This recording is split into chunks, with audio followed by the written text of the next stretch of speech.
أشهد أن لا إله إلا الله وحده لا شريك له وأشهد أن محمدا عبده ورسوله أما بعد فأعوذ بالله من الشيطان الرجيم بسم الله الرحمن الرحيم الحمد لله رب العالمين الرحمن الرحيم مالك يوم الدين إياك نعبد وإياك نستعين اهدنا الصراط المستقيم صراط الذين أنعمت عليهم غير المغضوب عليهم ولا الضالين.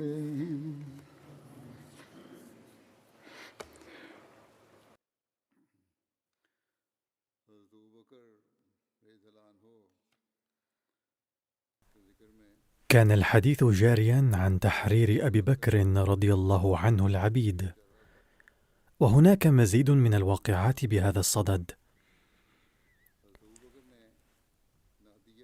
أعتق سيدنا أبو بكر رضي الله عنه النهدية وبنتها، وكانتا أمتين لامرأة من بني عبد الدار، فمر بهما وقد بعثتهما سيدتهما بطحين لها، وهي تقول: والله لا أعتقكما أبدا. فقال أبو بكر رضي الله عنه: حلي يا أم فلان. فقالت: حل، أنت أفسدتهما فأعتقهما. قال: فبكم هما؟ قالت: بكذا وكذا. قال: قد أخذتهما وهما حرتان.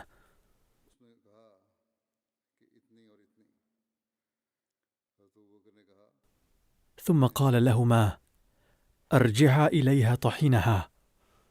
قالتا: أو نفرغ منه يا أبا بكر ثم نرده إليها؟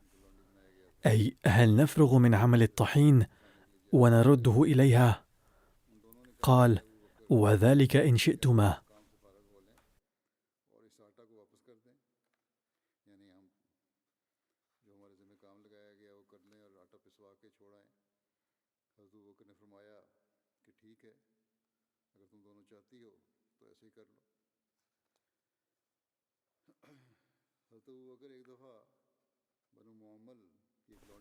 ومر أبو بكر بجارية بني مؤمل، وهو حي من بني عدي بن كعب، وكانت مسلمة، وعمر بن الخطاب يعذبها لتترك الإسلام، وهو يومئذ مشرك لم يسلم بعد، وهو يضربها، حتى إذا مل قال: إني لم أتركك إلا ملالة، أي إلا لأني قد تعبت بضربك. فتقول: كذلك فعل الله بك. فابتاعها أبو بكر فاعتقها.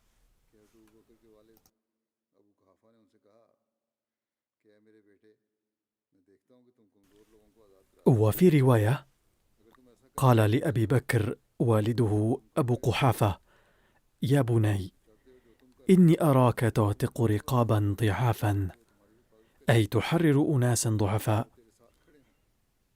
فلو أنك إذ فعلت ما فعلت أعتقت رجالا جلدا، أي أقوياء، يمنعونك ويقومون دونك.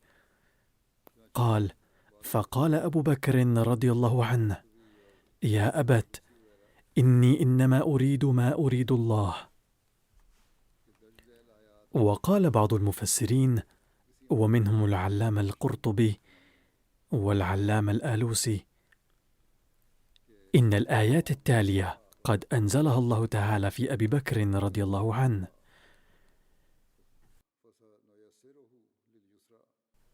فأما من أعطى واتقى وصدق بالحسنى فسنيسره لليسرى، وأما من بخل واستغنى وكذب بالحسنى فسنيسره للعسرى، وما يغني عنه ماله إذا تردى، إن علينا للهدى وإن لنا للآخرة والأولى، فأنذرتكم نارا تلظى لا يصلاها إلا الأشقى الذي كذب وتولى، وسيجنبها الأتقى الذي يؤتي ماله يتزكى، وما لأحد عنده من نعمة تجزى إلا ابتغاء وجه ربه الأعلى ولسوف يرضى.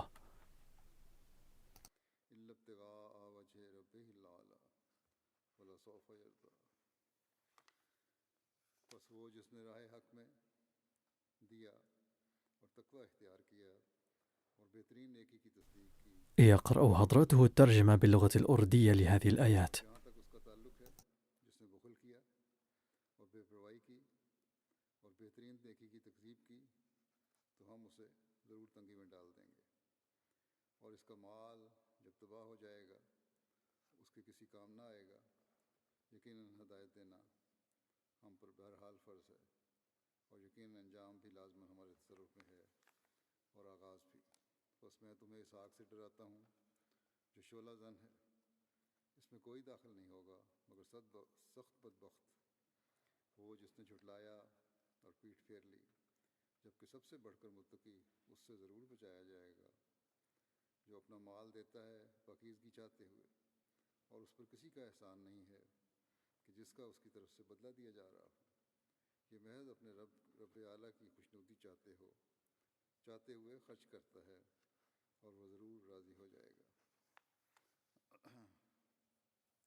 وكان خباب بن الأرت من العبيد الذين أعتقهم سيدنا أبو بكر رضي الله عنهما. وكتب حضرة المصلح الموعود رضي الله عنه وهو يتحدث عن خباب بن الأرت رضي الله عنه: وهناك صحابي آخر كان عبدا من قبل، نزع ذات مرة قميصه للاستحمام، وكان شخص يقف بالقرب منه ورأى أن جلد ظهره قاس خشن مثل جلد الجاموس، فأخذته الحيرة برؤية هذا، فسأله: منذ متى وأنت مصاب بهذا المرض؟ فجلد ظهرك قاس مثل جلد الحيوان.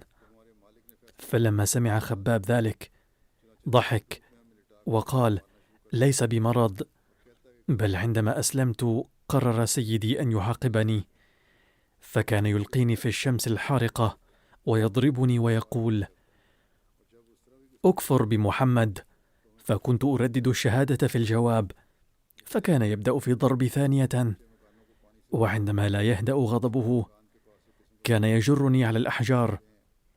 يقول حضرة المصلح الموعود: كان العرب يضعون بأطراف جدران منازلهم الطينية لحمايتها من مياه الأمطار المتدفقة حجارة صغيرة، وتسمى عندنا كنكر، وهي مدببة وخشنة وحادة للغاية.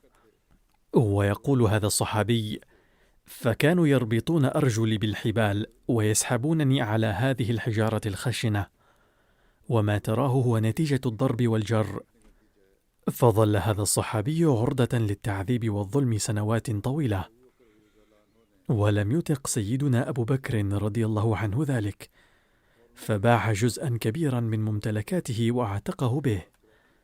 وقد قال الخليفة الثاني رضي الله عنه في مناسبة أخرى في سياق تحرير سيدنا أبي بكر رضي الله عنه للعبيد: وكان هؤلاء العبيد الذين أسلموا من أقوام مختلفة، فكان بعضهم من الحبشة مثل بلال رضي الله عنه، وبعضهم من الروم مثل صهيب رضي الله عنه، وبعضهم من المسيحيين كجبير وصهيب، وبعضهم من الوثنيين كبلال وعمار. أما سيدنا بلال فكان سيده يلقيه على الرمال الحارقة ويضع عليه أحجارا ثقيلة، أو يأمر الشباب ليتقافزوا على صدره. فلما رأى سيدنا أبو بكر هذا الظلم دفع لسيده ثمنه واعتقه. وذات مرة أراد أبو بكر رضي الله عنه الهجرة إلى أرض الحبشة، وقد ورد في ذلك أنه لما كثر المسلمون وظهر الإسلام أقبل كفار قريش على من آمن من قبائلهم يعذبونهم ويؤذونهم ليردوهم عن دينهم. فقال رسول الله صلى الله عليه وسلم للمؤمنين: تفرقوا في الأرض فإن الله سيجمعكم. قالوا: إلى أين نذهب؟ قال: إلى هاهنا، وأشار بيده إلى أرض الحبشة، وذلك في رجب سنة 5 من النبوة. فهاجروا بأمر النبي صلى الله عليه وسلم إلى الحبشة، وكانوا 11 رجلا و4 نسوة. وبعد هجرة هؤلاء المسلمين إلى الحبشة تعرض سيدنا أبو بكر رضي الله عنه للأذى، فأراد الهجرة إلى الحبشة. وهناك رواية بهذا الشأن في البخاري عن عائشة رضي الله عنها: لما ابتلي المسلمون خرج أبو بكر مهاجرا نحو أرض الحبشة، حتى إذا بلغ برك الغماد، وهي مدينة يمنية ساحلية على مسافة 5 ليال من مكة، لقيه ابن الدغنة وهو سيد القارة، فقال: أين تريد يا أبا بكر؟ فقال أبو بكر: أخرجني قومي فأريد أن أسيح في الأرض وأعبد ربي.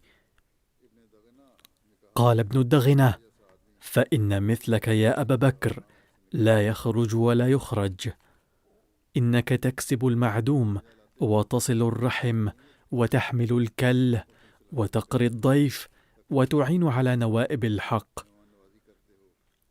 وقد ترجم البعض هذه النص كالآتي: إنك تكسب لمن لا يملك شيئا، وتصل الرحم، وتساند من لا سند له، إلى آخره. فأنا لك جار، ارجع واعبد ربك ببلدك. فرضي أبو بكر ورجع وارتحل معه ابن الدغنة إلى مكة. فطاف ابن الدغنة في أشراف قريش فقال لهم: إن أبا بكر لا يخرج مثله ولا يخرج. أتخرجون رجلا يكسب المعدوم ويصل الرحم ويحمل الكل ويقري الضيف ويعين على نوائب الحق؟ فرضيت قريش بجوار ابن الدغنة وآمنوا أبا بكر، وقالوا لابن الدغنة: مر أبا بكر فليعبد ربه في داره، فليصلي فيها وليقرأ ما شاء، ولا يؤذين بذلك، أي بعبادته وقرآنه، ولا يستعلن به، أي لا يفعل ذلك علنا وبصوت عالي، فإنا نخشى أن يفتن نساءنا وأبناءنا. فقال ذلك ابن الدغنة لأبي بكر.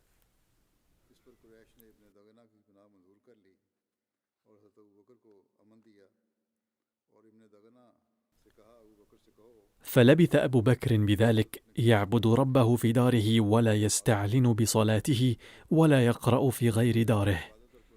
ثم بدا لأبي بكر فابتنى مسجدا، أي خصص مكانا لأداء الصلاة بفناء داره، وكان يصلي فيه ويقرأ القرآن. فينقذف أي يزدحم عليه نساء المشركين وأبناؤهم، وهم يعجبون منه وينظرون إليه.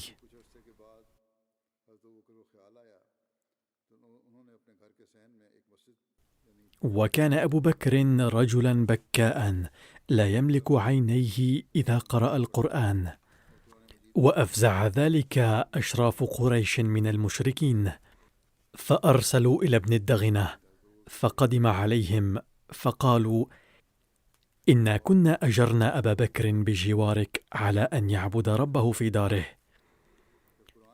فقد جاوز ذلك فابتنى مسجدا بفناء داره، فأعلن بالصلاة والقراءة فيه، وإنا قد خشينا أن يفتن نساءنا وأبناءنا فانهاه، فإن أحب أن يقتصر على أن يعبد ربه في داره فعل، وإن أبى إلا أن يعلن بذلك فسله أن يرد إليك ذمتك، فإنا قد كرهنا أن نخفرك ولسنا مقرين لأبي بكر الاستعلان، أي أن يعبد الله علنا.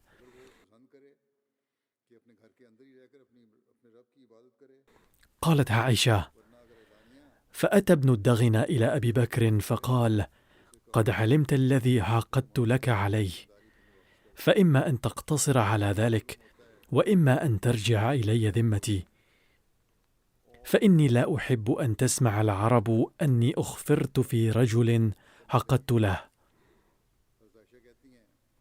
فقال أبو بكر: فإني أرد إليك جوارك وأرضى بجوار الله عز وجل.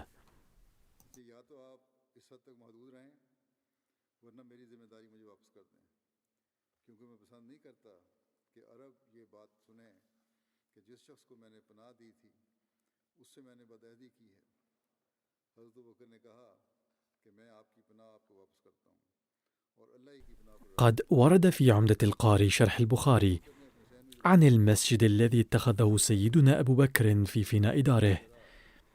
كان هذا المسجد ممتدا إلى جوانب الدار، وهو أول مسجد بني في الإسلام.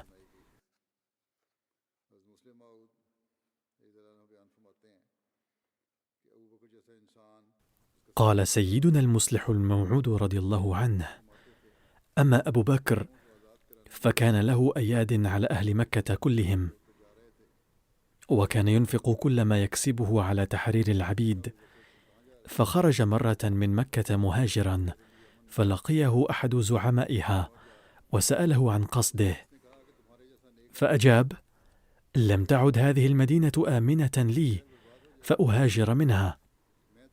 فقال هذا الزعيم: إذا خرج منها إنسان صالح مثلك عمها الخراب فلن أسمح لك بمغادرتها، ثم أجاره في جواره. فكان من عادة أبي بكر أن يقرأ القرآن في الصباح، وكان أطفال الحي ونساؤه يجتمعون ويصغون إلى قراءته، إذ كان صوته عذبا رقيقا مليئا بالحزن. ثم إن الجميع كانوا يفهمون ما يقرأه من القرآن، فكان لقراءته وقع عظيم فيهم.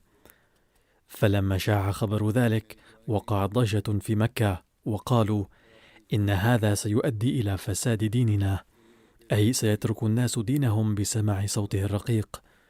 وهذا ما يواجهه الأحمديون اليوم في بعض الدول، ولا سيما باكستان، إذ يقول المعارضون: إذا رأى الناس الأحمديين يصلون ويتلون القرآن فسوف يرتدون عن دينهم، لذا يفرضون عقوبات شديدة على صلاة الأحمديين وقراءتهم القرآن.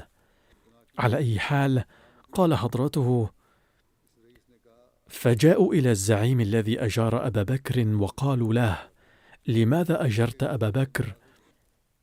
فإنا نخشى أن يفتن أبناءنا ونساءنا.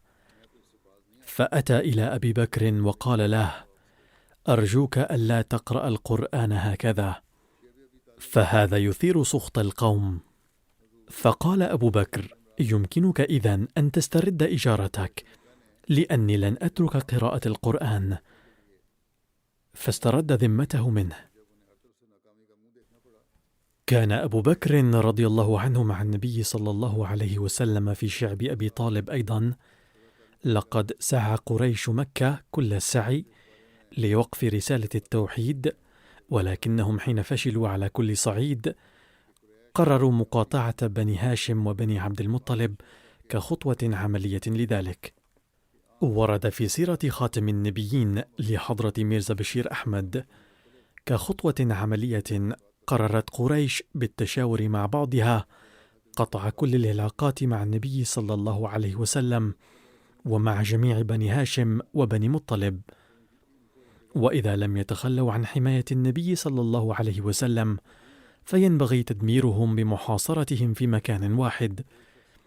لذلك في محرم كتبوا اتفاقا رسميا على أنه لن يتزوج أحد في آل بني هاشم وبني مطلب، ولا يبيع لهم شيئا ولا يشتري منهم شيئا ولا يعطيهم طعاما ولا يقيم أي علاقة معهم.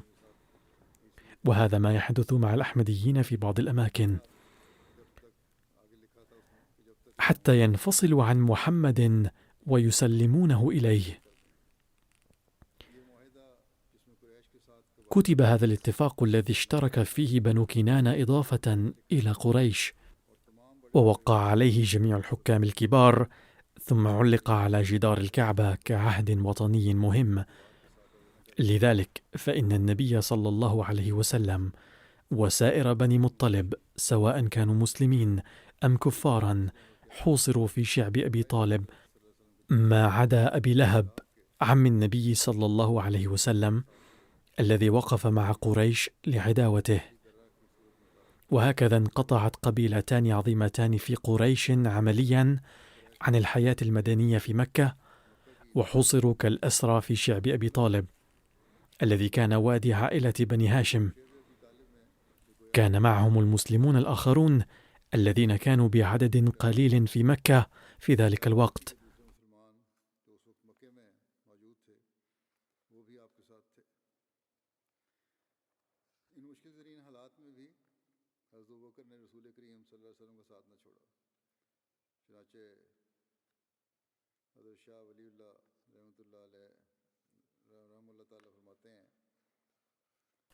وفي هذه الظروف القاسية أيضا وقف أبو بكر رضي الله عنه مع النبي صلى الله عليه وسلم. لقد كتب الشاه ولي الله رحمه الله تعالى: لما أجمع المشركون على إيذاء النبي صلى الله عليه وسلم وكتبوا صحيفة ضده، كان أبو بكر رضي الله عنه يلازمه ويرافقه في حال الضيق والشدة. وفي ذلك قال أبو طالب: هم رجعوا سهل بن بيضاء راضيا، فسر أبو بكر بها ومحمد.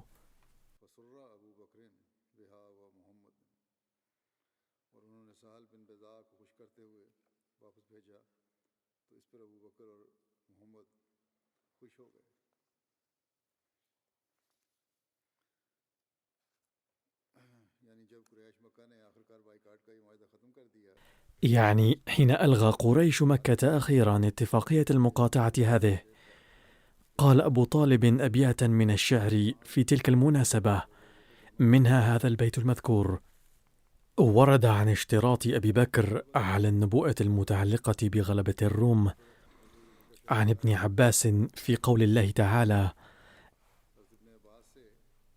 ألف لام ميم غلبت الروم في أدنى الأرض. قال: غلبت وغلبت. كان المشركون يحبون أن يظهر أهل فارس على الروم لأنهم وإياهم أهل الأوثان، وكان المسلمون يحبون أن يظهر الروم على فارس لأنهم أهل الكتاب.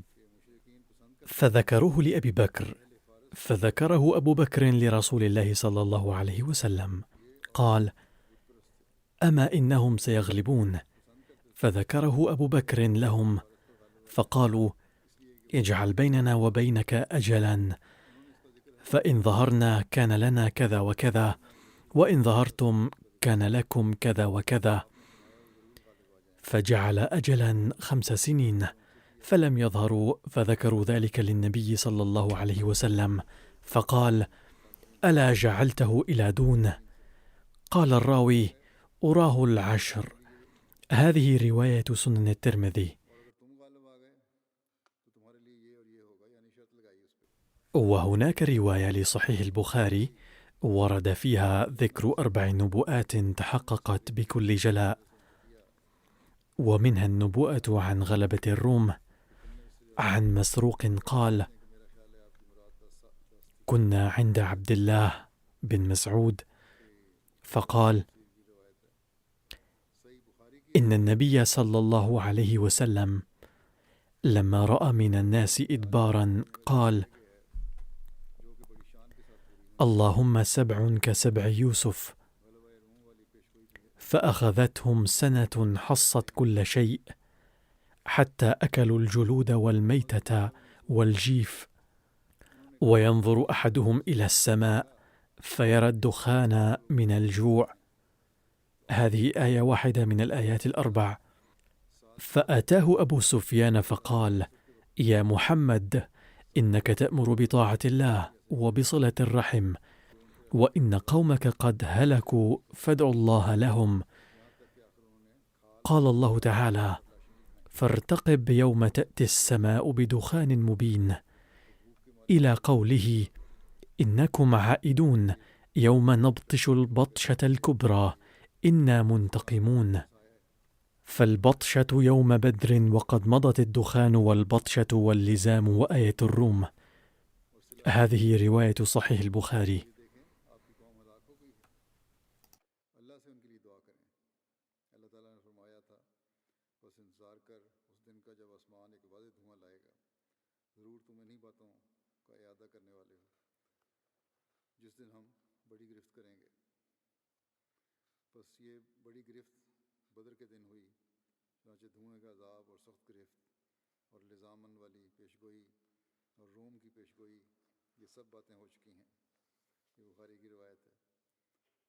وفي شرح هذا الحديث كتب العلامة بدر الدين عن آية الروم، وهو أن المسلمين حين اقتتلت فارس والروم كانوا يحبون ظهور الروم على فارس لأنهم أهل الكتاب، وكل كفار قريش يحبون ظهور فارس لأنهم مجوس، وكفار قريش عبدة أوثان. فتخاطر أبو بكر وأبو جهل في ذلك، أي أخرج شيئا وجعلوا بينهم مدة 7 سنين.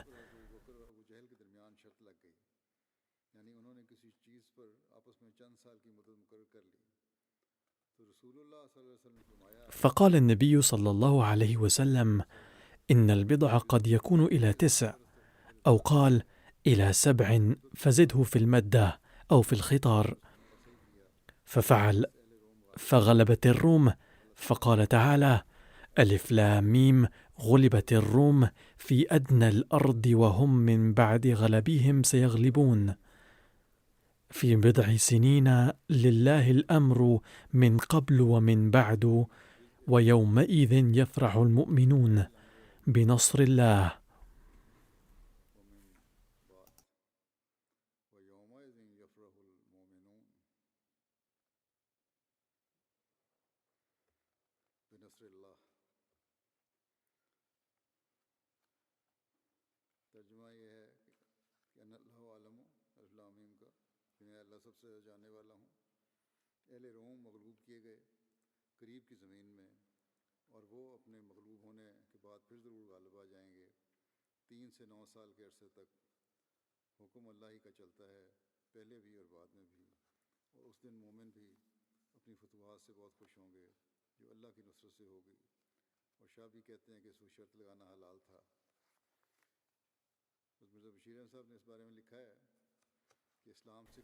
كتب حضرة ميرزا بشير أحمد رضي الله عنه في ذلك: قبل الإسلام وفي الأيام الأولى للإسلام كانت هناك إمبراطوريتان من أقوى وأكبر إمبراطوريتين في العالم المتحضر، الإمبراطورية الفارسية والإمبراطورية الرومانية، وكانتا بالقرب من شبه الجزيرة العربية.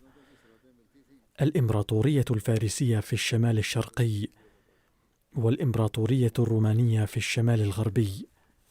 وبما أن هذه الممالك كانت تحد بعضها البعض، فكانتا تتقاتل فيما بينهما في بعض الأحيان.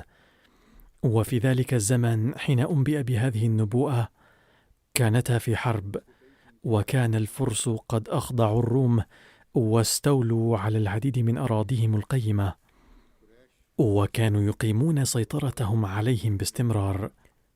كان قريش عبدة الأوثان وكذلك الفرس، لذا كان قريش سعداء على فتوح الفرس، لكن المسلمين تعاطفوا مع الإمبراطورية الرومانية لأن الإمبراطورية الرومانية كانت مسيحية، والمسيحيون لكونهم أهل الكتاب ولنسبتهم إلى عيسى بن مريم عليه السلام كانوا أقرب إلى المسلمين مقارنة بالمشركين والمجوس. وفي هذه الظروف أنبأ النبي صلى الله عليه وسلم بعد الوحي الإلهي أنه على الرغم من أن الروم مغلوبون حاليا على يد الفرس، إلا أنهم سيغلبون الفرس في غضون بضع سنوات، وسيكون المؤمنون سعداء في ذلك اليوم. عند سماع هذه النبوءة بدأ المسلمون الذين يذكر بينهم اسم حضرة أبي بكر رضي الله عنه بشكل خاص يعلنون في مكة بأن إلهنا قد أنبأ بأن الروم سيغلبون قريبا على الفرس. فردت قريش أنه إذا كان هذا النبأ صحيحا فلنراهن، لأن الرهان في ذلك الوقت لم يكن ممنوعا في الإسلام، لذا قبله أبو بكر رضي الله عنه وفرض شرطا بين رؤساء قريش وأبي بكر على هزيمة بعض الإبل، وحددت مدة 6 سنوات. فلما علم بها النبي صلى الله عليه وسلم قال: تحديد فترة 6 سنوات هو خطأ، لأن الله تعالى قال: في بضع سنين، وهي من 3 إلى 9 حسب المصطلح العربي. هذا هو الوقت الذي كان يقيم فيه بمكة ولم يهاجر. وفي غضون الوقت المحدد انقلبت الحرب فجأة، واجتاحت روما بلاد فارس، واستعادت في وقت قصير كل أراضيها، وذلك بعد الهجرة. وبعد الهجرة كان الروم قد أحرزوا الفتح. وفي ذلك يقول سيدنا المصلح الموعود رضي الله عنه: كان رسول الله صلى الله عليه وسلم ما زال في مكة حين شاع الخبر في العرب أن الفرس هزموا الروم، ففرح أهل مكة بذلك كثيرا، إذ كانوا مشركين وكان الفرس أيضا مشركين، ووجدوا فيه تفاؤلا جيدا، وزعموا أنهم أيضا سينتصرون على محمد رسول الله صلى الله عليه وسلم. فهذا ما توصلوا إليه تفاؤلا. وفي الطرف الآخر أنبأ الله سيدنا محمدا رسول الله صلى الله عليه وسلم: ألف لام ميم، غلبت الروم في أدنى الأرض وهم من بعد غلبهم سيغلبون في بضع سنين. أي صحيح أن الحكومة الرومية منيت بهزائم متتالية في الشام، لكن لا تعتبروها نهائية، إذ سيغلب الروم بعد كونهم مغلوبين خلال 9 سنين. وعند صدور هذه النبوءة ضحك أهل مكة كثيرا، حتى شارط بعض الكفار سيدنا أبا بكر رضي الله عنه على أن الروم إذا ازدهروا من جديد بعد تلقي هذه الهزائم فسوف يعطونه 100 جمل، وإن لم يحدث ذلك فسوف يعطيهم 100 جمل. في الظاهر كان احتمال تحقق هذه النبوءة يستبعد بانتظام، حيث تقهقر الجيش الرومي عن جبهات عدة بعد تلقي الهزيمة في الشام، حتى وصلت جيوش الفرس إلى أطراف بحيرة مرمورة، وانقطعت القسطنطينية تماما عن حكوماتها الآسيوية، وصارت الحكومة الرومية القوية ولاية فقط. لكن كلام الله كان لابد أن يتحقق، فقد تحقق. ففي حالة اليأس المتناهي خرج ملك الروم مع جيوشه من القسطنطينية للهجوم الأخير، ونزل على الساحل الآسيوي، وبدأ المعركة الحاسمة مع الفرس، وانتصر الجنود الروم رغم قلة عددهم وعتادهم على الفرس بحسب نبوءة القرآن الكريم.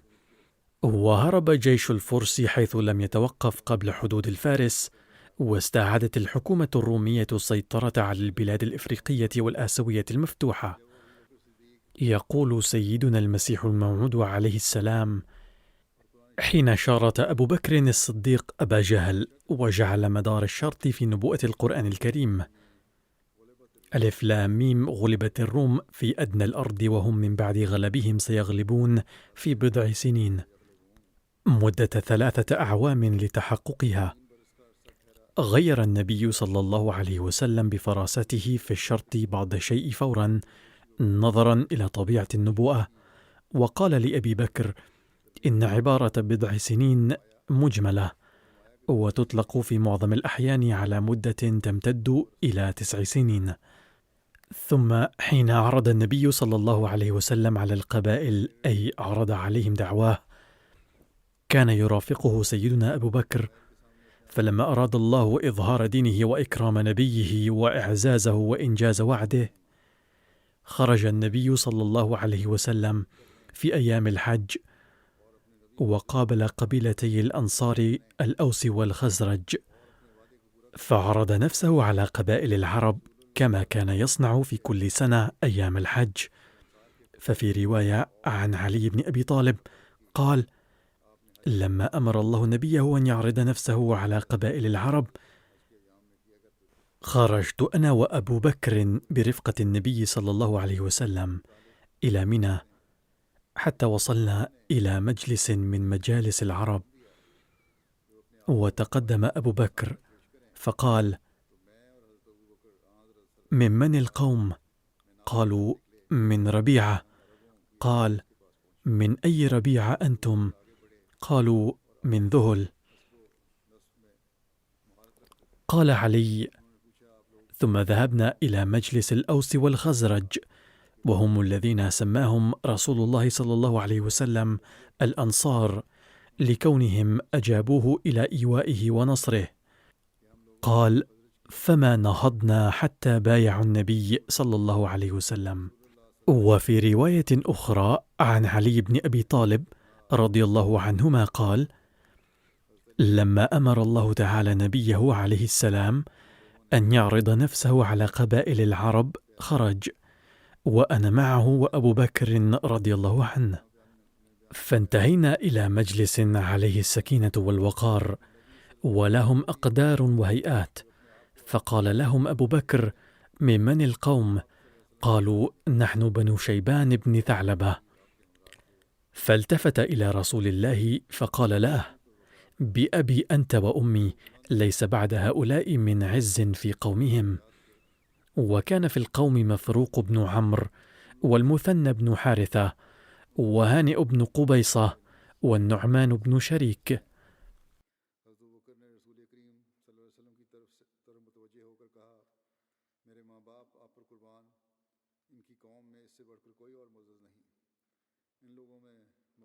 فتلا عليهم رسول الله صلى الله عليه وسلم: قل تعالوا أتل ما حرم ربكم عليكم، ألا تشركوا به شيئا، وبالوالدين إحسانا، ولا تقتلوا أولادكم من إملاق، نحن نرزقكم وإياهم، ولا تقربوا الفواحش ما ظهر منها وما بطن، ولا تقتلوا النفس التي حرم الله إلا بالحق، ذلكم وصاكم به لعلكم تعقلون.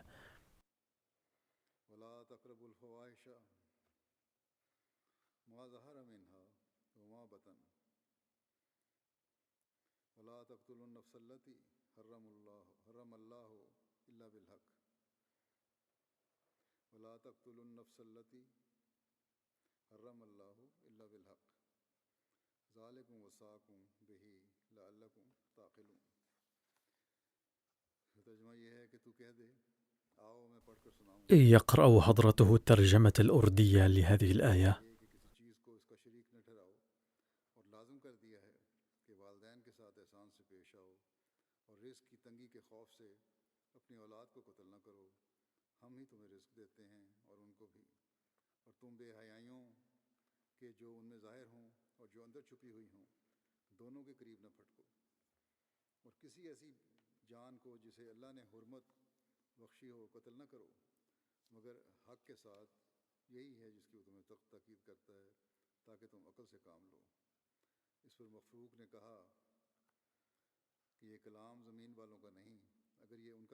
فقال مفروق: دعوت والله يا قريشي إلى مكارم الأخلاق ومحاسن الأفعال، ولقد أفك قوم كذبوك وظاهروا عليك. وقال المثنى: قد سمعت مقالتك واستحسنت قولك يا أخ قريش، وأعجبني ما تكلمت به، ولكن علينا عهد من كسرى ألا نحدث حدثا ولا نؤوي محدثا، ولعل هذا الأمر الذي تدعون إليه مما يكرهه الملوك. إن أردت أن ننصرك ونمنعك مما يلي بلاد العرب فعلنا.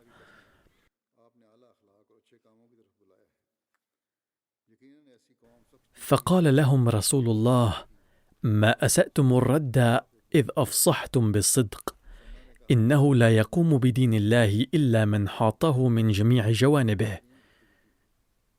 ثم نهض رسول الله صلى الله عليه وسلم قابضا على يد أبي بكر.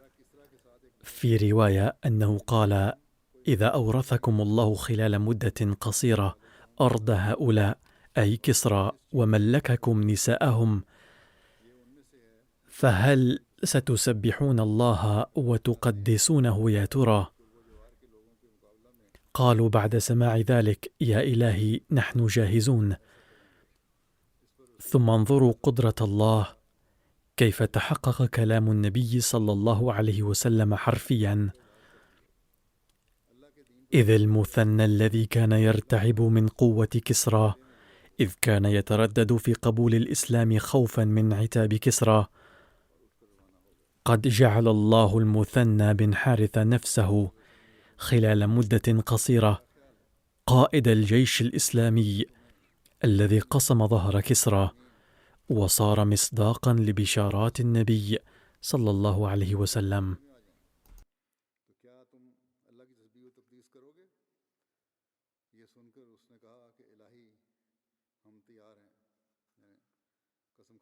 ومثل ذلك هناك رواية بمناسبة الحج أنه لما قدم بكر بن وائل مكة للحج، قال رسول الله صلى الله عليه وسلم لأبي بكر: ائتهم وعرضني عليهم، أي فليبلغهم دعوى حضرته صلى الله عليه وسلم.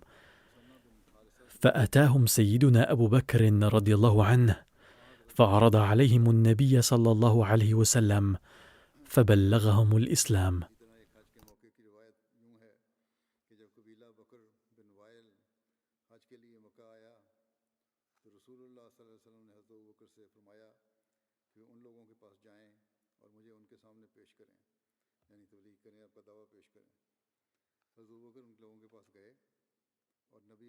اليوم أود أن أطلب منكم الدعاء للأحمديين في أفغانستان، فهم يواجهون أوضاعا صعبة جدا، فقد اعتقل بعضهم، والأولاد والنسوان قلقون في بيوتهم، والرجال الذين هم خارج البيت ولم يعتقلوا هم أيضا مشردون حيث يواجهون خطر الاعتقال.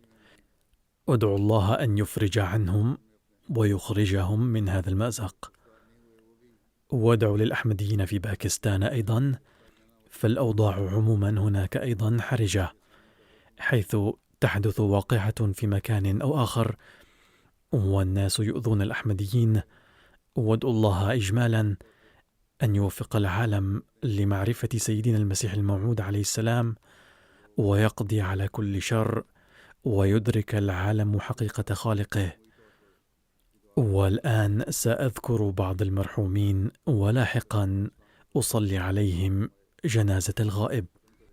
أولهم الحاج عبد الرحمن عينان، فكان غنيا وخدم الجماعة سابقا بصفته سكرتير الأمور العامة ومنظما للجلسة السنوية في غانا. توفي عن عمر يناهز 81 سنة، إنا لله وإنا إليه راجعون. وكان والداه كلاهما أحمديين، فكان قد قبل الأحمدية. كان المرحوم قد تلقى الدراسة العليا من مصر، وبعد إنهاء الدراسات العليا من مصر بدأ حياته العملية، حيث بعد العودة إلى بلده غانا عمل مديرا لشتى الشركات الكبيرة في غانا، وعمل مدة في نيجيريا أيضا، ثم فتح شركة خاصة وكان رئيس المديرين. فكان رجلا صالحا ومخلصا جدا، ووفق لخدمة مثالية للجماعة، وآثر مصلحة الجماعة على أعماله الخاصة طول الحياة، فقد عمل على مناصب شتى وخدم الجماعة، فكان يرى سعادته دوما في إطاعة أمير الجماعة، وكان كثيرا ما يأتي إلى مركز الجماعة صباحا باكرا ويسأل أمير الجماعة إذا كان هناك عمل للجماعة ليقوم به، ثم كان يتوجه إلى عمله. ظل رئيسا لمقاطعة أكرا الكبرى لمدة طويلة، ثم ظل رئيسا لمجلس أنصار الله من عام 1989 إلى 98، ثم خدم فترة طويلة بوصفه سكرتيرا للشؤون العامة، ثم وفق للخدمة كمدير للجلسة السنوية، وكان يخدم الجماعة كمؤتمن وطني عند وفاته. كان مستعدا لمساعدة الجميع كل حين، وكان سخيا. لم تكن مواساته تقتصر على أسرته فحسب، بل كانت ممتدة لتشمل الأعزاء والأقارب والأفراد والجماعة وأهل حيه بغض النظر عن انتمائهم الديني. كان وفيا بالجماعة، وكان جنديا وفيا للخلافة. كان دائما يعطي الأولوية لمصالح الجماعة على كل شيء آخر، ولم يهتم أبدا بأي معارضة. اعتاد على أداء التهجد بشكل منتظم، وكان يواظب عليها في الحل والترحال. كان منضما إلى نظام الوصية، وكان مواظبا على أداء التبرعات. ترك خلفه زوجته و5 أبناء و5 بنات. يقول داعيتنا في غانا الحافظ مبشر أحمد: كان المرحوم يتحلى بكثير من البصيرة والفراسة، وكان يتكلم بكلام منطقي ولكن بإيجاز شديد، وكان يصل مباشرة إلى جوهر الأمر ولبه. يقول: ذات مرة خلال اجتماع مجلس الإدارة أبدى الجميع عن رأيه في قضية طال البحث حولها، أما هو فظل يستمع إليه بكل هدوء، وعندما جاء دوره قال: لقد وصلنا قرار الخليفة في هذا الخصوص، فلا داعي لمناقشته مجددا، لأنه إذا وصل قرار الخليفة في قضية ما فلا ينبغي إبداء الرأي فيها، بل ينبغي العمل بقرار الخليفة بحذافيره.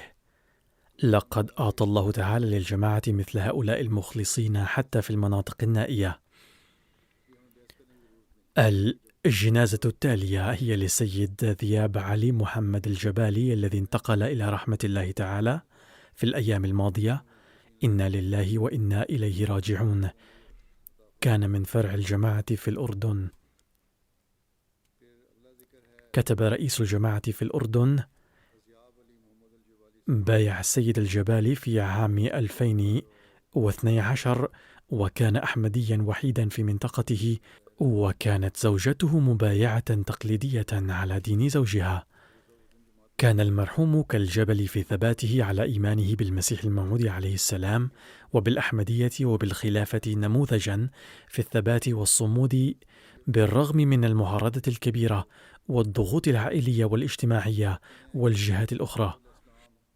كان مدافعا قويا عن الأحمدية وغيورا جدا على الخلافة والجماعة.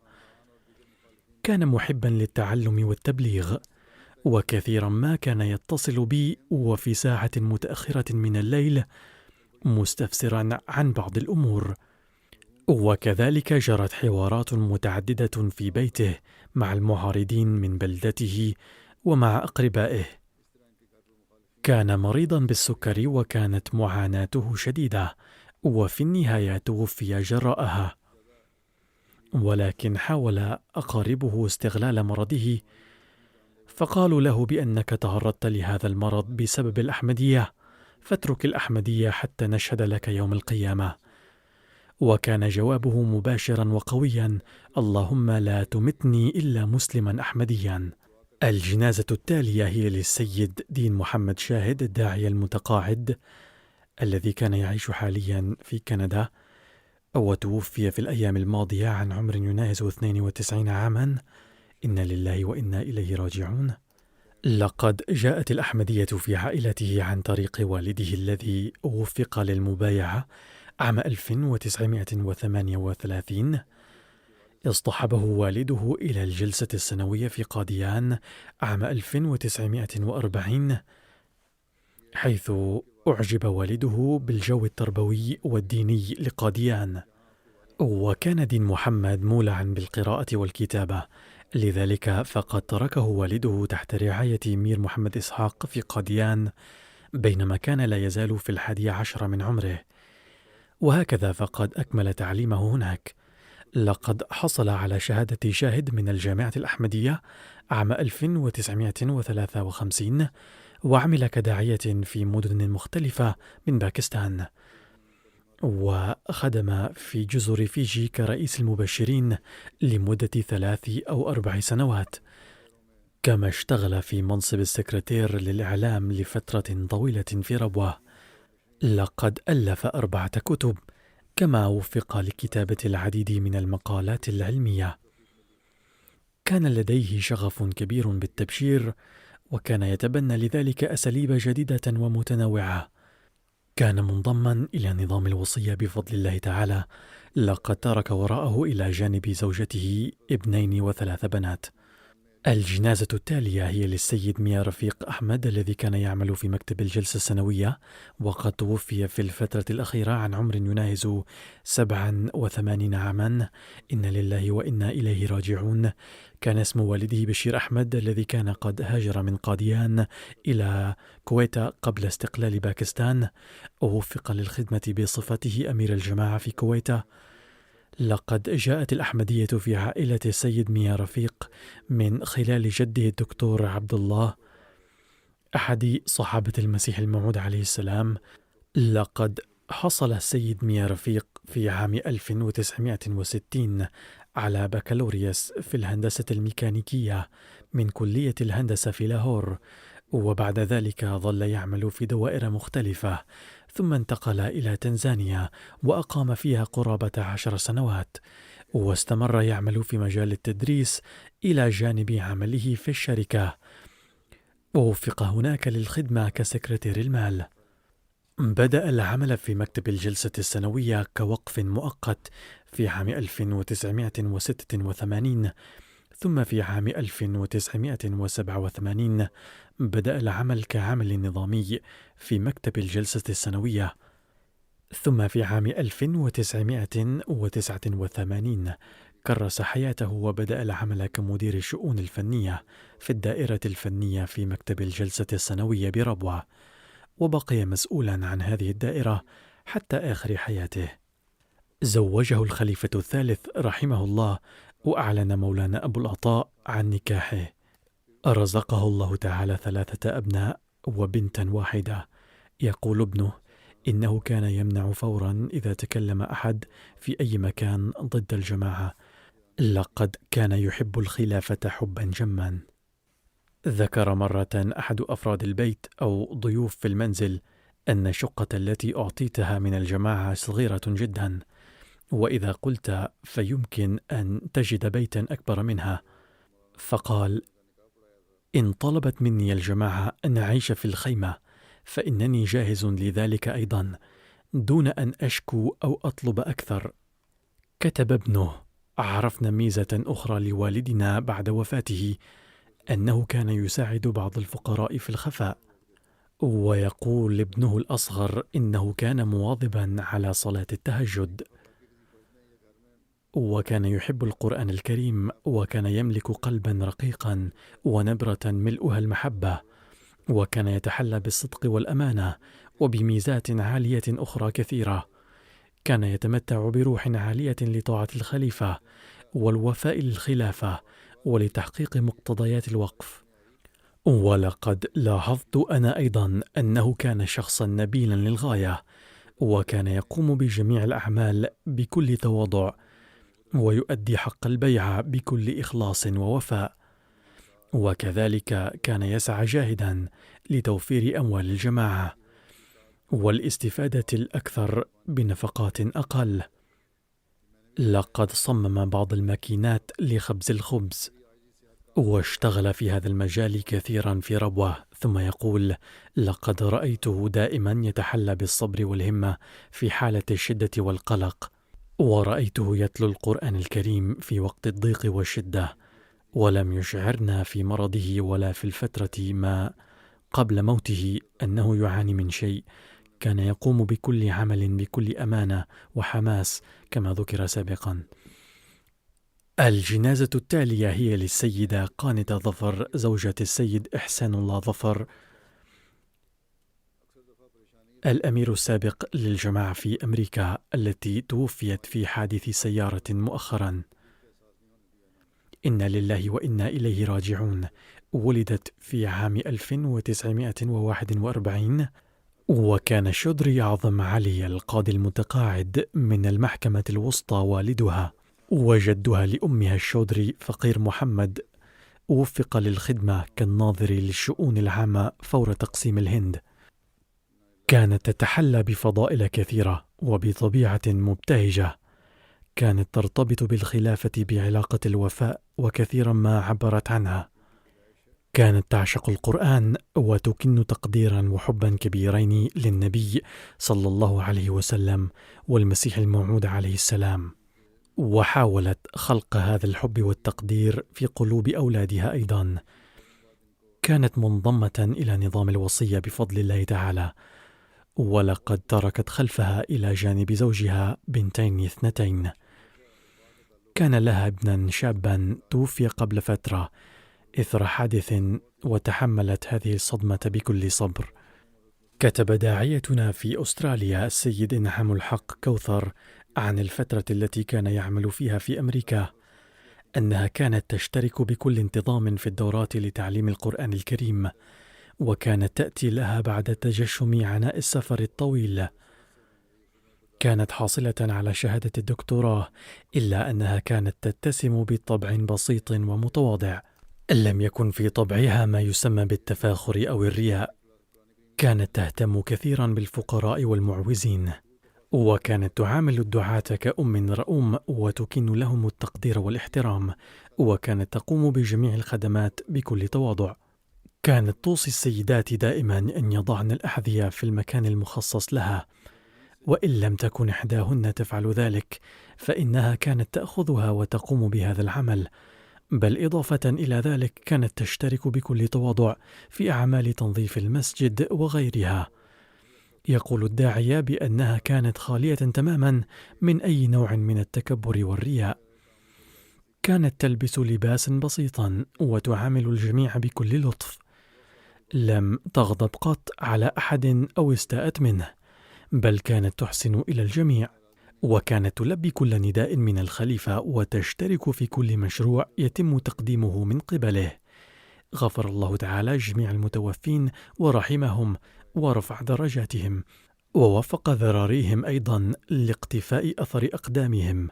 آمين.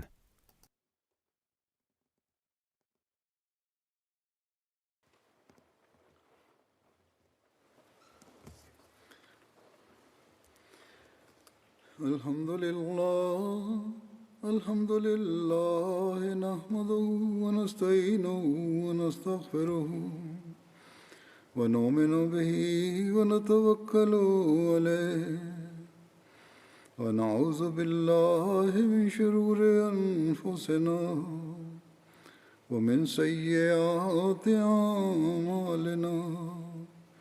من يهده الله فلا مضل له ومن يضلل فلا هادي له.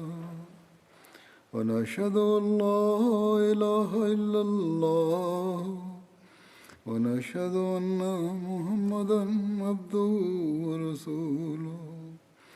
عباد الله رحمكم الله، إن الله يأمر بالعدل والإحسان وإيتاء ذي القربى وينهى عن الفحشاء والمنكر والبغي يعظكم لعلكم تذكرون.